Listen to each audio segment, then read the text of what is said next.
अल्हम्दुलिल्लाहिल्लज़ी अब्दअल अफ़लाक वल-अर्दीन वस्सलातु वस्सलामु अला सय्यिदिल मुरसलीन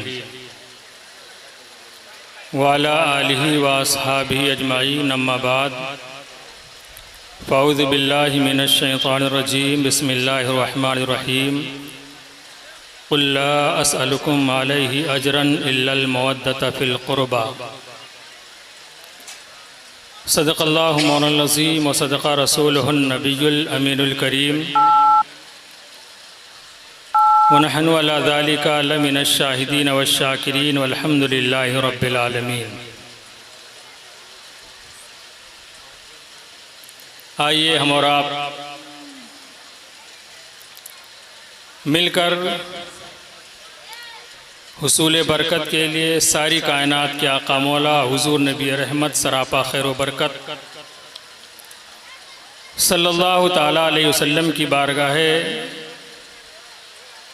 बेकस मना में मोहब्बत के साथ दुरूद शरीफ का नजराना पेश करें। पढ़ें अल्लाहुम्मा सल्ली अला सैयदना शफ़ीअना मौलाना मुहम्मदिन मादल जुदी वल करम व अला आलिहिल किराम वल करीम वबारिक वसल्लम सलातों व सलामन अलैका या रसूलल्लाह सल्लल्लाहु ताला अलैहि वसल्लम।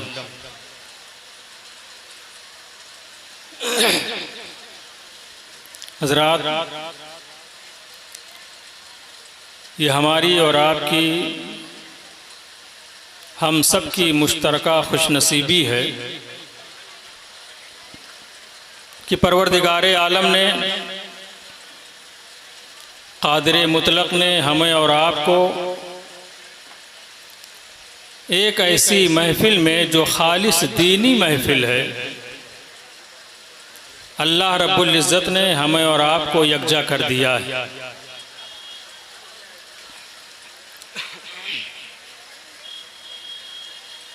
मुबारकबाद के लायक हैं शान हुसैन कमेटी के वो मुम्मिरान जिन्होंने काफ़ी मेहनत व मशक्क़त करके एक अज़ीमुश्शान जलसे का एहतमाम किया है, जिसमें हम और आप शरीके सआदत।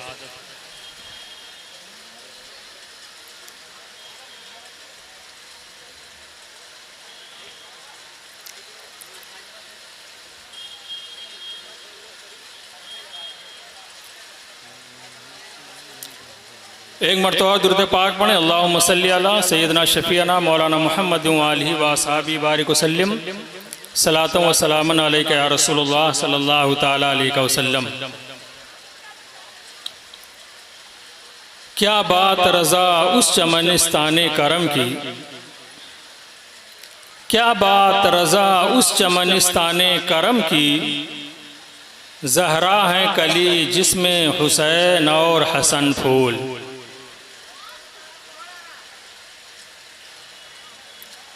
क़त्ले हुसैन असल में मर्गे यजीद है, क़त्ले हुसैन असल में मर्गे यजीद है, इस्लाम जिंदा होता है हर करबला के बाद। ली खमसतुन उतफ़ी बिहा हर्रल वबाइल हातमा, ली खमसतुन उतफ़ी बिहा हर्रल वबाइल हातमा, अल मुस्तफ़ा वल मुर्तज़ा वबनाहुमा अल फ़ातिमा।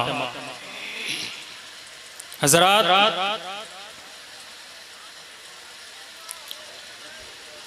अल्लाह रब्बुल इज़्ज़त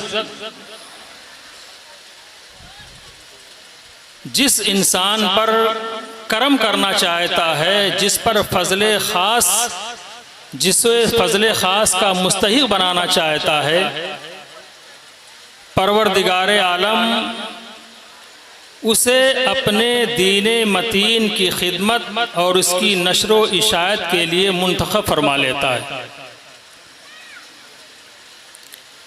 वो क़ादिर मुतलक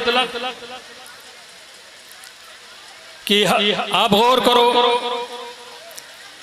कि दुनिया का कोई बहुत बड़ा मुसव्विर, बहुत बड़ा नक्काश हो, जिसको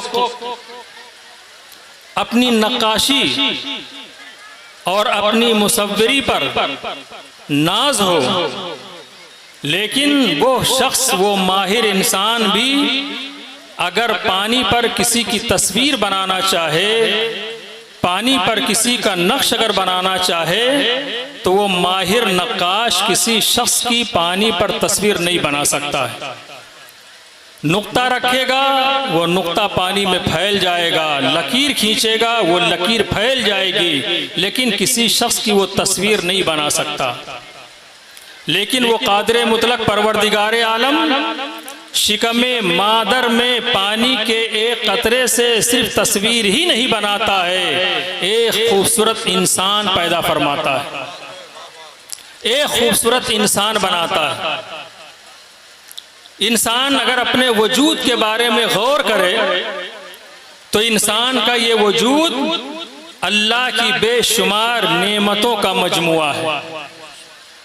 आप उठा करके देख लो, हजरत आदम अलैहिस्सलातु तस्लीम से लेकर के अब तक करोड़ा करोड़ इंसान इस दुनिया में आए और करोड़ों इंसान इस वक्त मौजूद हैं, लेकिन पूरी दुनिया में अगर देखा जाए तो किसी दो इंसान को आप यकजा नहीं कर सकते हैं जिनकी सूरत शक्लो सूरत हू बहू एक जैसी हो। 100% जिनकी शक्लो सूरत एक जैसी हो, दो इंसान को आप नहीं देख सकते हैं, नहीं इकट्ठा कर सकते हैं। इंसान की शक्लो सूरत क्या है मेरे भाई?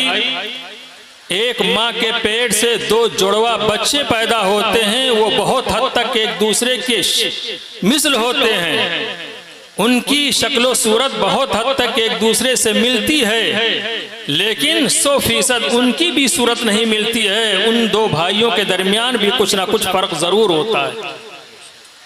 शक्लो सूरत क्या मिलेगी? खुद एक इंसान के दाहिने हाथ के उंगलियों की निशान तीसरी इंसान के हाथ की उंगलियों का निशान किसी दूसरे हाथ के उंगलियों के निशान से नहीं मिल सकते। एक इंसान के हाथ की उंगलियों का निशान दूसरे इंसान के हाथ की उंगलियों के निशान से क्या मिलेंगे? अल्लाह की कुदरत का ये हाल है कि एक इंसान के दाहिने हाथ की उंगलियों का निशान उसके बाएं हाथ के उंगलियों के निशान से नहीं मिल सकता। अल्लाह ने हर इंसान को बेमिसल और बेमिसाल पैदा फरमाया है। जब आम इंसान की तरह नहीं हो सकता है, सबकी तबीयतें अलग हैं, सबकी सीरतें अलग हैं, सबकी शक्ल सूरत अलग है, सबकी हैयत अलग है। जब आम इंसान की तरह नहीं हो सकता है, तो आम इंसान एक नबी की तरह कैसे हो सकता है? आम इंसान सैयदुल अंबिया की तरह कैसे हो सकता है? अल्लाह ने हर इंसान को बेमिसल और बेमिसाल पैदा फरमाया है।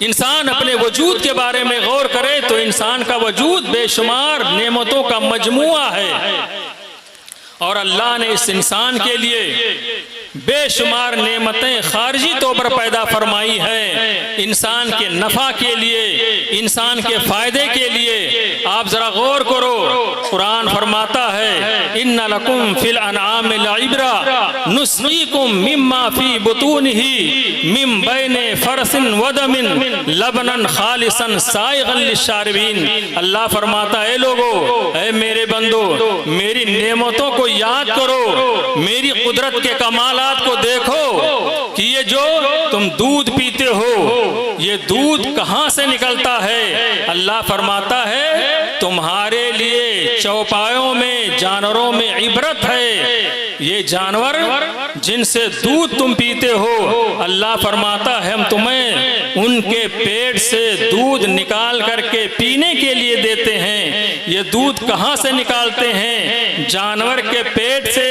खून और गोबर के दरमियान से निकाल करके हम तुम्हें दूध पीने के लिए देते हैं, जो खुशबूदार है, जायकेदार है, पीने में खुशगवार है। आप जरा गौर करो, अल्लाह फरमाता है कि ये दूध जो तुम पीते हो, ये जानवर के पेट में जो गोबर होता है, गोबर के ऊपर खून होता है, उसी गोबर और खून के दरमियान से हम निकालते हैं तुम्हारे लिए पीने के लिए। आप जरा गौर करो कि जब जानवर चारा खाता है, वो चारा जा करके उसके पेट में जमा होता है, गोबर की शक्ल में होता है, उस गोबर के ऊपर खून होता है, उस गोबर और खून के दरमियान से दूध निकलता है। आप जरा गौर करो कि कोई सयाल चीज अगर खून के नीचे से निकल करके आए तो उसमें खून का कलर का असर होना चाहिए, गोबर के ऊपर से निकल करके आए तो उसमें बू होना चाहिए। लेकिन अल्लाह की कुदरत का कमाल देखिए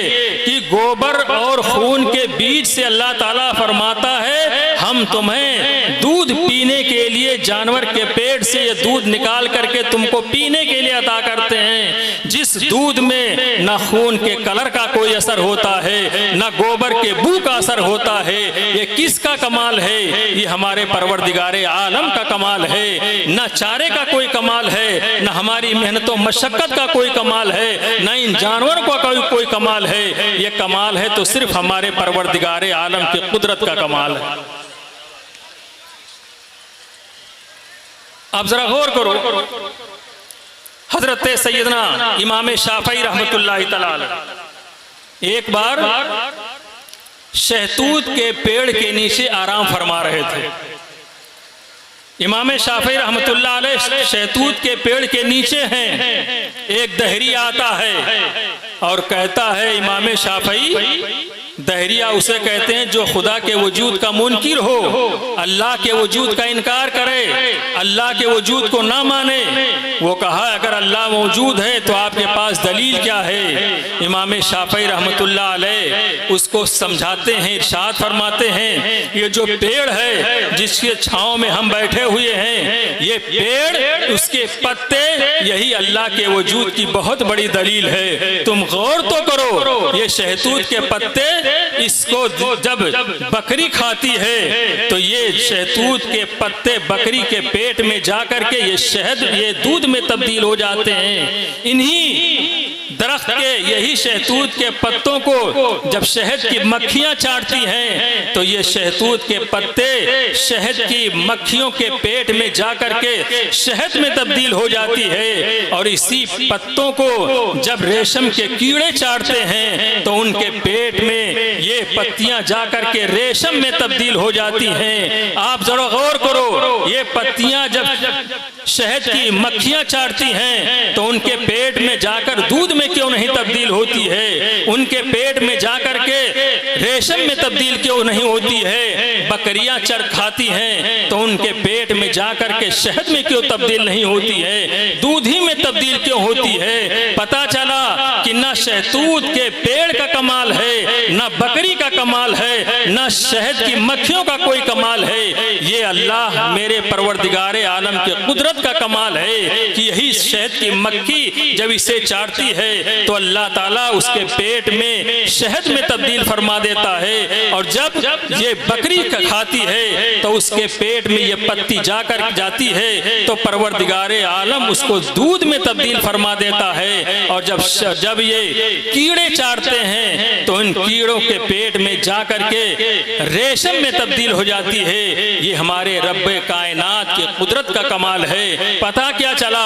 अल्लाह रब्बुल इज्जत ने हर इंसान को बेमिसलो बेमिसाल बनाया है। हर इंसान का वजूद अल्लाह की बेशुमार नेमतों का मजमुआ है। अल्लाह ने अपनी कुदरत कामिला से इंसान के फायदे के लिए बेशुमार नेमतें पैदा की हैं जिसको इंसान इस्तेमाल करता है। अब हमारा तकाजा क्या है? हमारे लिए क्या जरूरी है कि जब अल्लाह ने बेशुमार नेमतें अता की है, बेशुमार नेमतें हमारे फायदे के लिए अल्लाह ने पैदा की हैं, तो हमारे ऊपर जरूरी है कि हम अल्लाह की नेमतों का शुक्रिया अदा करें, अल्लाह रब्बुल इज्जत के नेमतों का शुक्रिया बजा लाएं। और अल्लाह की नेमतों का शुक्रिया क्या है कि हम अल्लाह रब्बुल इज्जत की इबादत और रियाजत करें, उसके अहकामात की पैरवी करें। अल्लाह उसके रसूल ने जिन जिन चीजों के करने का हुक्म दिया है हम वो करें, और परवरदिगारे आलम ने अपने रसूल के जरिए से जिन जिन चीजों के करने से मना किया है है हम उसको ना करें, बाज आ जाएं, यही अल्लाह की नेमतों का शुक्रिया है। लिहाजा हमारे ऊपर ज़रूरी है, जब अल्लाह ने इतनी नेमतें हम अता की हैं तो हमें चाहिए कि हम उसकी इताअत व फरमाबरदारी करें, हम उसके कहे को माने, अल्लाह रब्बुल इज़्ज़त और उसके रसूल की इताअत व फरमाबरदारी करें, यही उसकी नेमतों का शुक्रिया है। अगर हम ये नहीं करेंगे तो समझ लो हम ना शुक्रगुजार हैं, ना शुक्र बंदे हैं, और अल्लाह रब्बुल इज़्ज़त ना शुक्रगुजार इंसान को महबूब नहीं रखता है, पसंद नहीं करता है। लिहाजा हमें नमाजें पढ़नी चाहिए, इबादत करनी चाहिए, रोजे रखना चाहिए, और इबादत और रियाजत के साथ अल्लाह ने जो जिन चीज़ों के करने का हुक्म दिया हमें करना चाहिए। नेकियों की तरफ हमें कदम बढ़ाना चाहिए, बुराइयों से दूर रहना चाहिए। हम जब इस तरह से अपनी जिंदगी को गुजारेंगे तो हम शुक्रगुजार बंदे बनेंगे। आप जरा गौर करो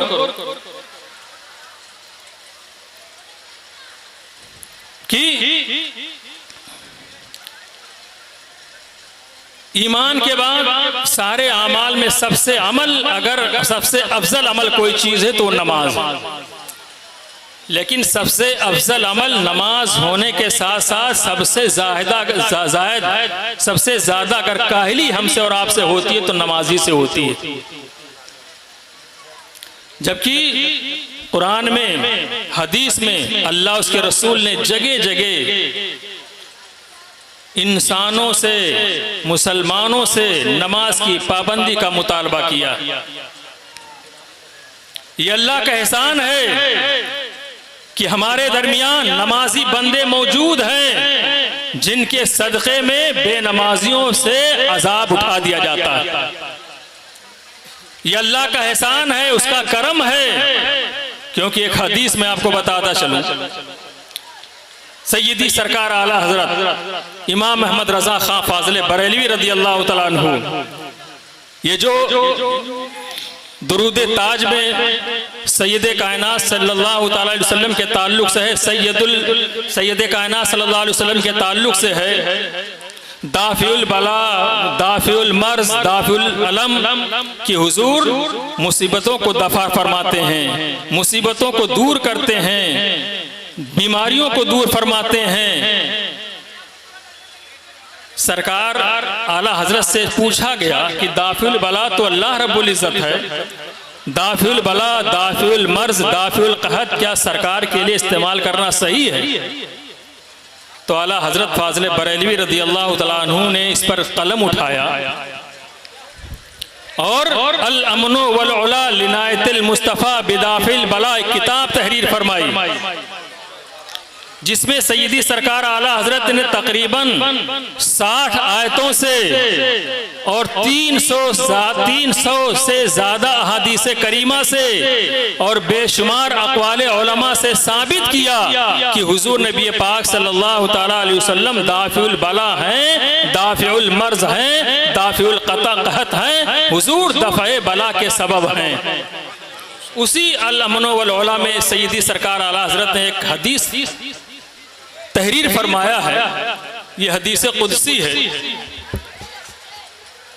कि सरकारे कायनात सल्लल्लाहु तआला अलैहि वसल्लम इरशाद फरमाते हैं कि अल्लाह तबारक व तआला का इरशाद है कि इन्नी लाहुम्मु बिअहलिल अर्द अज़ाबन फ़इज़ा नज़रतु इला उम्मारे बुयूती वल मुतहाबयिना फ़िया वल मुस्तग़फ़िरीना बिल असहारे सरफ़तो अन्हुम अज़ाबी। उस हदीस कुदसी का मतलब ये है कि अल्लाह फरमाता है, ऐ मेरे बंदो, जब मैं जमीन वालों पर अजाब नाजिल करना चाहता हूँ, जब जमीन वालों पर अपना अजाब उतारना चाहता हूँ, लेकिन जब इसी सरजमीन पर मेरे घर मस्जिदों को आबाद करने वाले बंदों को जब मैं देखता हूँ, इसी सरजमीन पर मेरे लिए आपस में मोहब्बत करने वालों को जब मैं देखता हूँ, इसी सरजमीन पर पिछली पहर में उठ करके तौबा इस्तिग़फ़ार करने वालों को जब मैं देखता हूँ तो अल्लाह फरमाता है इन्हीं नमाजी बंदों के सदक़े में, इन्हीं आपस में मेरे लिए मोहब्बत करने वालों के सदक़े में और तौबा इस्तिग़फ़ार करने वालों की बरकत से अल्लाह फरमाता है कि मैं ज़मीन वालों से अपने अज़ाब को फेर देता हूँ। वाह बेशक।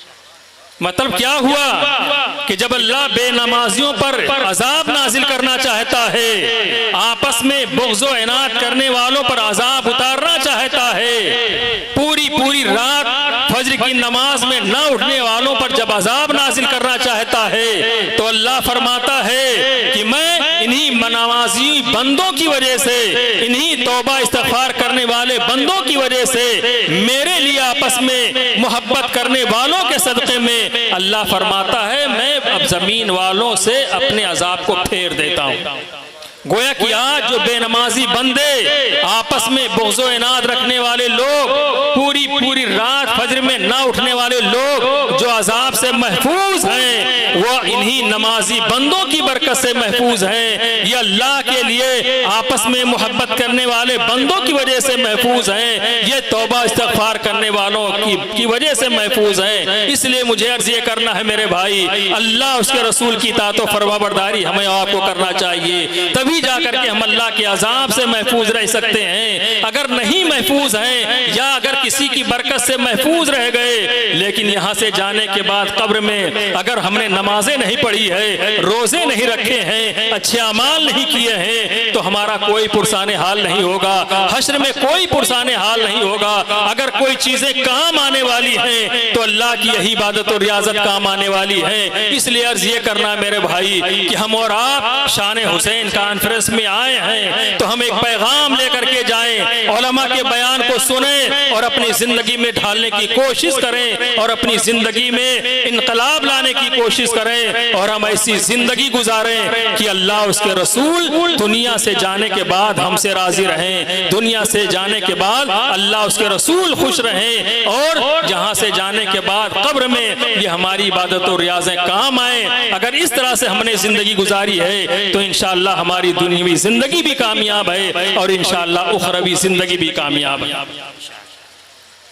मैंने जिस आयत करीमा की तिलावत का शरफ हासिल किया, अल्लाह फरमाता है महबूब आप फरमा दो कि इस दीन मतीन पर मैं तुमसे कोई उजरत नहीं मांगता, हाँ मांगता हूँ तो अहले बैत अतहार की मोहब्बत, अहले बैत अतहार से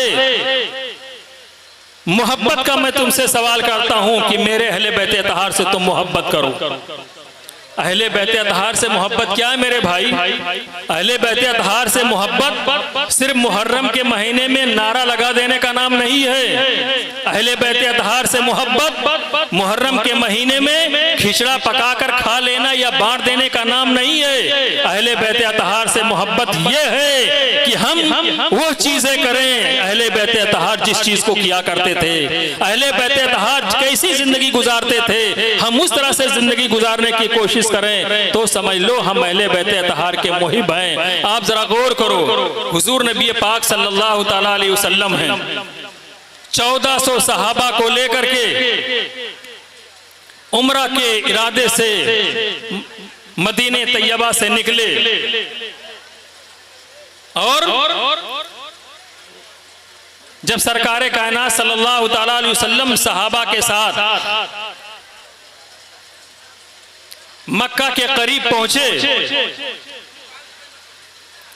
हुदैबिया के मकाम पर, तो कुफारे मक्का ने रोक दिया और कहा हम आपको उम्रा नहीं करने देंगे। यहां तक के बात बहुत बढ़ी और करीब था कि मुसलमानों के दरमियान और अहले मक्का के दरमियान जंग हो जाए। लेकिन अहले मक्का ने कुछ दानिशमंदी का सबूत देते हुए अपने अहले मक्का में जो सबसे ज्यादा असहाब राय थे, बहुत ही ज़हीनो फतीन थे, बहुत ही निडर थे और बहुत ही होशियार थे।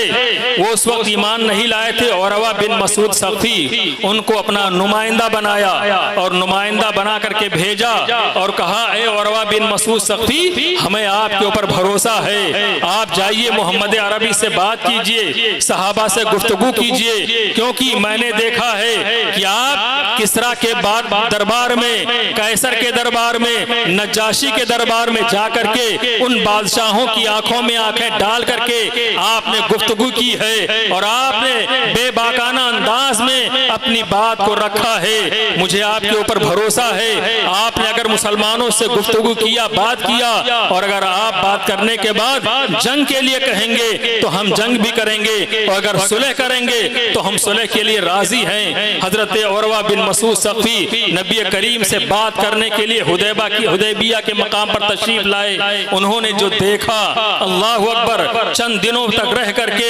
नबी को देखा, सहाबा को देखा, सहाबा के मामूलात को देखा।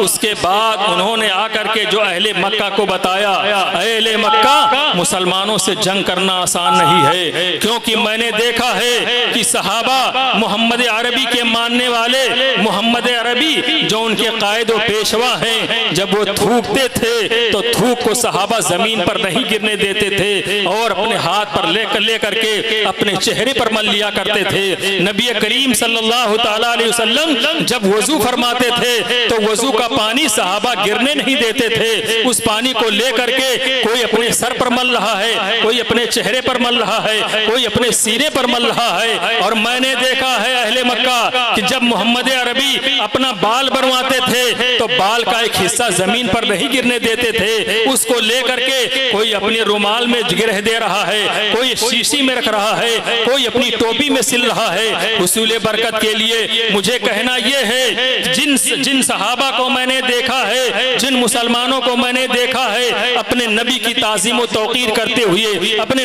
नबी का अदब व एहतराम करते हुए, मैंने जो अंदाजा लगाया है कि जो लोग अपने नबी, अपने कायद के पानी को, वजू के पानी को जमीन पर ना गिरने दे, जो लोग अपने नबी के थूक को जमीन पर ना गिरने दे, जो लोग अपने नबी के बाल को जमीन पर ना गिरने दे, भले वो अपने नबी के खून को जमीन पर कैसे गिरने देगी। इसलिए अहले मक्का, ऐसे लोगों से जंग करना आसान नहीं है।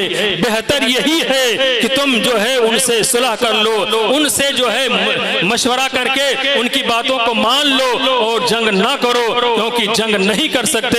ऐसे दीवाने लोगों से जंग नहीं किया जा सकता, उनसे फतेह नहीं हासिल की जा सकती है। अर्ज़ ये करना मेरे भाई कि सहाबा, जबकि अल्लाह ने कहीं कुरान में इसका हुक्म नहीं दिया है कि जब मेरा महबूब थूके तो थूक को जमीन पर ना गिरने दो, अल्लाह ने कहीं ये हुक्म नहीं दिया था कि जब मेरा महबूब वजू करे तो वजू के पानी को जमीन पर ना गिरने दो, अल्लाह ने कहीं हुक्म नहीं दिया है कि जब मेरा महबूब बाल कटवाए तो बाल को जमीन पर ना गिरने दो। लेकिन चूंकि अल्लाह ने कुरान में जो ताज़ीम व तौक़ीर का हुक्म दिया था, जो अल्लाह ने अदब व एहतराम का हुक्म दिया है, वो सहाबा उस मफ़हूम को जानते थे। वो अपने ईमान का तकाजा पूरा कर रहे थे, अपने ईमान के तकाजे को पूरा कर रहे थे। तो सहाबा के ईमान का तकाजा ये था, हम अहले बैत अतहार से मोहब्बत करते हैं। अहले बैत अतहार से मोहब्बत का तकाजा ये है कि अहले बैत अतहार की वालों की करें। अहले बैत अतहार ने जिस तरह से जिंदगी गुजारी है उस तरह से जिंदगी गुजारने की कोशिश करें। अहले बैत अतहार ने अल्लाह उसके रसूल को राजी करने के लिए जिस तरह से कोशिशें की हैं, हम भी कोशिश करें। उन्होंने जिस तरह से दीन मतीन की खिदमत की है, उसकी नश्र व इशाअत की है, हम भी अफ्तल मक़दूर दीन की खिदमत करें, दीन की नश्र व इशाअत करें। अहले बैत अतहार इमाम हुसैन ने, अहले बैत अतहार ने, इमाम हुसैन ने अल्लाह की रज़ा और खुशनुदी के लिए, इस्लाम की सरबलंदी के लिए, इस्लाम की नश्र व इशाअत के लिए, इस्लाम की खिदमत के लिए अपनी जान को कुर्बान किया है। लिहाजा उन इमाम हुसैन से अगर मोहब्बत का दावा है तो आज हमें और आपको अपने दिलों में इनकलाब लाना पड़ेगा, अपनी जिंदगी में चेंजिंग लानी पड़ेगी, हमें और आपको बदलना पड़ेगा। अगर मोहब्बत करते हैं तो इमाम हुसैन ने जिस दीन मतीन की खिदमत के लिए, जिस दीन इस्लाम की सरबलंदी के लिए, जिस इस दीन मतीन की खिदमत के लिए अपनी जान को कुर्बान किया है, उस दीन मतीन की हम भी खिदमत करें, उस दीन पर हम भी अमल करें, उस दीन की नशर व इशाअत के लिए जहां तक हो सके तन मन धन के साथ हम भी कोशिश करें। और उन्होंने नमाजें पढ़ी हैं, नमाज हम भी पढ़ें, उन्होंने रोजे रखे हैं, रोजे हम भी रखें, उन्होंने आमाले सालिहा किया है, आमाले सालिहा हम भी करें, उन्होंने अल्लाह उसके रसूल को राजी और खुश करने के लिए पूरी जिंदगी वक्फ कर दी है। हमें भी चाहिए कि हम अल्लाह उसके रसूल को राजी करने की कोशिश करें। अगर इस तरह से हम और आप जिंदगी गुजारेंगे तो हम सच्चे पक्के अहले बैत अतहार के मुहिब होंगे,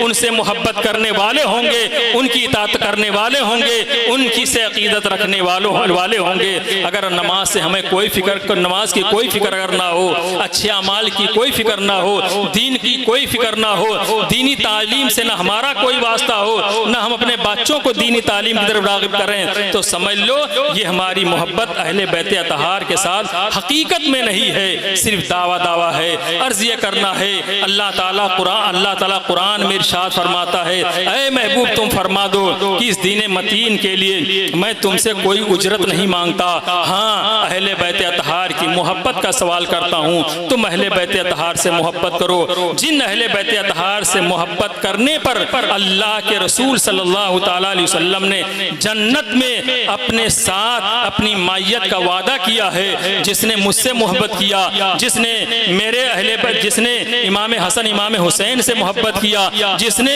इनके वालिदैन करीमैन से मोहब्बत किया, कल क़यामत के दिन वो जन्नत में मेरे साथ होगा। नबी पाक ने जो है वादा किया है कि अहले बैत अतहार से मोहब्बत करने वाले, पंजतन पाक से मोहब्बत करने वाले जन्नत में मेरे साथ होंगे। लेकिन मोहब्बत का तकाजा मेरे भाई ये है कि हम अमाले सालिहा करें, नमाजें पढ़ें, रोज़े रखें, अच्छे अमाल करने की कोशिश करें, जहाँ तक हो सके बुराइयों से दूर भागें। इस तरह से जब हम ज़िंदगी गुजारेंगे इंशाअल्लाह हम सच्चे पक्के अहले बैत अतहार से मोहब्बत करने वाले होंगे। और जब सच्चे पक्के अहले बैत अतहार से मोहब्बत करने वाले जब हो जाएंगे तो इंशाअल्लाह हमारी दुनिया भी कामयाबी होगी और इंशाअल्लाह हमारी आखिरत भी कामयाब होगी।